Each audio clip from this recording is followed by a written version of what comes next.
Hello guys, this is Sapna and welcome back to my channel MD tutorial. मैंने अपने previous video में Ohm's law और resistance के बारे में बताया था। आज हम पढ़ेंगे कि रेजिस्टेंस किन किन चीज़ों पर डिपेंड करता है। तो चलिए शुरू करते हैं। Resistance of a conductor depends on these factors. किसी भी कंडक्टर का रेजिस्टेंस कुछ फैक्टर पर डिपेंड करता है और वो टोटल 3 फैक्टर है जो मैंने यहाँ पर लिख रखा है। ठीक है, 3 फैक्टर पर resistance of a conductor depend करता है। तो इसे समझने से पहले आप यहाँ पर देखिए कि ये हमारा एक कंडक्टर है। मैंने यहाँ पे एक कंडक्टर ड्रॉ कर रखा है, या फिर आप कह सकते हैं कि ये एक वायर है जिसकी लेंथ है L। इसकी लेंथ क्या है? इसकी लेंथ मैंने ली है L, कुछ भी L है। और इसका area of a cross section, यानी कि इस वायर को अगर हम इस साइड से देखें, इस वायर को अगर हम इस साइड से देखें तो ये हमें एक सर्कुलर दिखाई देगा। इसी सर्कुलर पार्ट को कहा जाता है एरिया ऑफ क्रॉस सेक्शन। इसी सर्कुलर पार्ट को क्या कहा जाता है? एरिया ऑफ क्रॉस सेक्शन कहा जाता है, जिसे हम ए। इस एरिया ऑफ क्रॉस सेक्शन को मैं यहाँ पे अच्छे से ड्रॉ करती हूँ। इस एरिया ऑफ क्रॉस सेक्शन को हम मान लेते हैं कि उसका एरिया ए है। लेंथ हमने मान लिया कि ए है, एल है सॉरी, और एरिया उस क्रॉस सेक्शन की क्या है? तो ए है, जिसे हम ए से शो कर रहे हैं। ठीक है, इसकी लेंथ हमें पता चल गई एल है और एरिया हमें पता चल गया कि उसका क्या है? ए है। अब पढ़ते हैं कि इसका फर्स्ट फैक्टर क्या है। रेजिस्टेंस जो किन किन चीज़ों पर डिपेंड करती है, तो उसकी फर्स्ट कंडीशन क्या है, तो जिस पर रेजिस्टेंस डिपेंड करता है। सो फर्स्ट हमने लिख रखा है। फर्स्ट क्या है? तो resistance is directly proportional to the length of the conductor. Resistance जो है वो डायरेक्टली प्रोपोर्शनल है लेंथ ऑफ द कंडक्टर के, यानी कि किसी भी कंडक्टर का रेजिस्टेंस जो है वो डायरेक्टली प्रोपोर्शनल होता है किसी भी कंडक्टर के लेंथ के। ठीक है, अगर हम इसे इन शॉर्ट में समझें तो इन शॉर्ट में हम ये कह सकते हैं, या हम ये लिख सकते हैं कि R इज डायरेक्टली, ये किसका साइन है? ये डायरेक्टली प्रोपोर्शनल का साइन है। R is directly proportional to the length. ठीक है, R is directly proportional to the length, कि किसी भी कंडक्टर का रेजिस्टेंस जो है वो उसके लेंथ के डायरेक्टली प्रोपोर्शनल होता है। इससे हमें ये समझ में आया, इससे हम क्या समझ सकते हैं? इससे हम ये समझ सकते हैं कि अगर रेजिस्टेंस हमारा बढ़ेगा तो हमारी लेंथ क्या होगी? अगर या हमारी लेंथ इंक्रीज होगी तो हमारा रेजिस्टेंस बढ़ेगा। अगर हमारा रेजिस्टेंस बढ़ेगा तो हमारी लेंथ बढ़ेगी। अगर यहाँ पे सेम इसी तरह से अगर मेरा रेजिस्टेंस घट गया तो मेरी लेंथ क्या हो जाएगी? उस कंडक्टर की या वायर की वो लेंथ भी घट जाएगी। यानी ये दोनों एक दूसरे पर डिपेंड करते हैं। एक घटेगा तो दूसरे पर भी उतना ही प्रभाव पड़ेगा, यानी कि वो भी घटेगा। डायरेक्टली प्रोपोर्शनल है। ठीक है, इतनी बात आपको समझ में आई। और सेकंड फैक्टर अब देखते हैं कि ये सेकंड फैक्टर किस चीज़ पे डिपेंड करता है, यानी कि हमारा रेजिस्टेंस सेकंड चीज़ पे किस चीज़ पे डिपेंड करता है। तो यहाँ पे मैंने लिख रखा है कि resistance is inversely proportional to the area of cross section. तो क्रॉस सेक्शन मैंने आपको बता दिया कि एरिया ऑफ क्रॉस सेक्शन क्या होता है। उसी के लिए मैंने सबसे पहले ये मतलब ड्रॉ करके आपके लिए रख रखा था कि एरिया ऑफ क्रॉस सेक्शन बता दूं। तो एरिया ऑफ क्रॉस सेक्शन क्या है? ये है हमारा एरिया ऑफ क्रॉस सेक्शन, यानी कि रेजिस्टेंस जो है किसी भी कंडक्टर का जो रेजिस्टेंस होता है वो इनवर्सली प्रोपोर्शनल होता है एरिया ऑफ क्रॉस सेक्शन के। तो इन शॉर्ट में भी हम इसे किस तरीके से लिख सकते हैं? तो हम इस तरीके से इसको लिख सकते हैं कि R is directly proportional to 1/A। 1/A हमने क्यों लिखा? क्योंकि इनवर्सली प्रोपोर्शनल है, इसका उल्टा। यानी कि अगर हमारा इस चीज़ से हमें फिर क्या समझ में आएगा? अगर मेरा रेजिस्टेंस बढ़ता है, इनवर्सली का मतलब हो गया उल्टा। ठीक है, तो रेजिस्टेंस बढ़ता है अगर मेरा, तो मेरा एरिया क्या हो जाएगा? एरिया ऑफ क्रॉस सेक्शन वो क्या हो जाएगा? वो घट जाएगा। एरिया ऑफ क्रॉस सेक्शन घट जाएगा।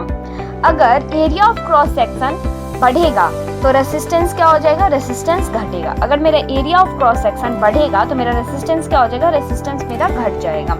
ठीक है, इतनी बात आपको समझ में आई?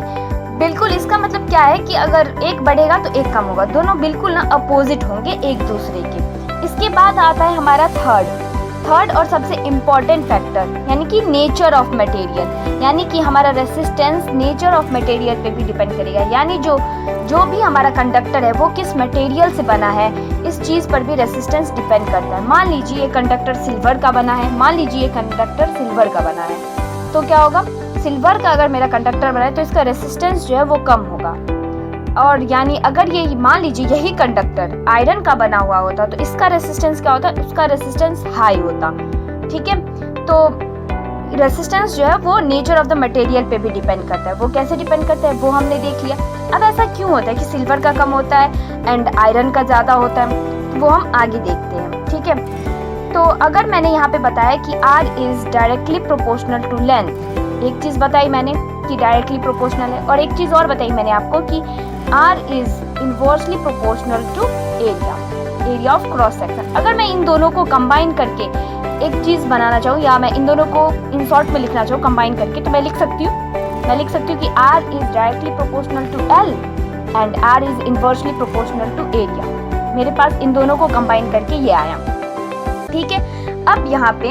अब हमें यहाँ पे ये देखना है कि यहाँ पर हमें प्रोपोर्शनल का साइन हटाने के लिए हमें एक कांस्टेंट टर्म लेना पड़ेगा। ये तो हम देखते ही आ रहे हैं कि हमें एक प्रोपोर्शनल को हटाने के लिए हम एक कांस्टेंट टर्म का यूज़ करते हैं। तो यहाँ पे कांस्टेंट टर्म क्या होगा, यहाँ पे हम क्या करेंगे, तो यहाँ पे हम रो का इस्तेमाल करेंगे। रो क्या होता है, तो रो इसको हम ऐसे रिप्रेजेंट करते हैं। तो रो को हम किस तरह से रिप्रेजेंट करते हैं तो मैं बता देती हूँ। रो को हम इस तरह से, ये रो का साइन है, ठीक है, ये रो है हमारा, क्या है, रो को हम इस साइन से डिनोट या रिप्रेजेंट करते हैं।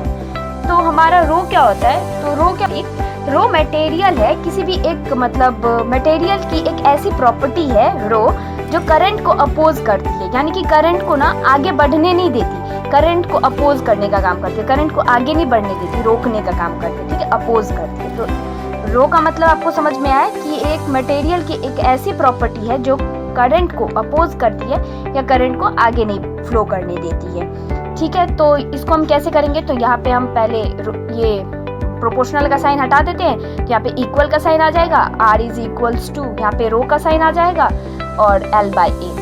ये हमारा रेसिस्टेंस का जो फॉर्मूला होता है वो हम इस तरीके से लिख सकते हैं, रेसिस्टेंस का फॉर्मूला, ठीक है।